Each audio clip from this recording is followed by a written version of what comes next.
Habang nagluluto tayo ay magmamagic muna po tayo.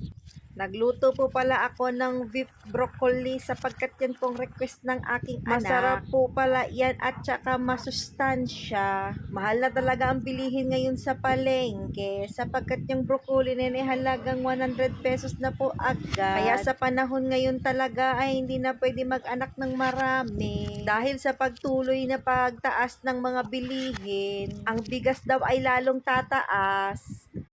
Habang nagluluto tayo ay magmamagic muna po tayo.